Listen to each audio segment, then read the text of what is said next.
গতকাল এক মাহফিলে গেলাম, আবার আজকে নতুন খবর এখানে ওঠার আগে মাহফিলে গিয়েছি, 1.5 ঘন্টা সুন্দরভাবে আলোচনা করে ক্যাম করেছি, মুনাজাত করেছি, ঘরে গিয়েছি, খাওয়া দাওয়া করেছি। প্রশাসন আমার কাছে আসছেন প্রায় 40-50 জন। আসার পরে বলছেন যে হুজুর আমরা আপনার সেফটির জন্য আসছি। আমি বললাম যে আপনি যে সেফটির জন্য আসছেন, এখন পাবলিক তো মনে করেছে আমাকে গ্রেফতার করতে আসছেন।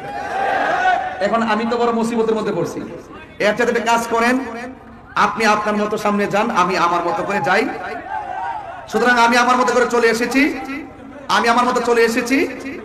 আমি আজকে শুনলাম আমাদের বিজয়নগর থানার ওসি মহোদয় সুন্দর করে বক্তব্য দিতেছে, তাহিরি ওয়াজের ভিতরে সরকার বিরোধী কথা বলছে, রাষ্ট্রদ্রোহী কথা বলছে। আমি ওসি সাহেবকে বলবো, ওসি সাহেব আপনি যদি বিয়ে করে থাকেন আপনার পরিবার আছে, আপনি যদি বিয়ে করে থাকেন আপনার সন্তান আছে, সন্তানের কসম কেটে বলুন আমি গতকাল বিজয়নগরে 1 সেকেন্ড সরকারের বিরুদ্ধে কথা বলছি কিনা।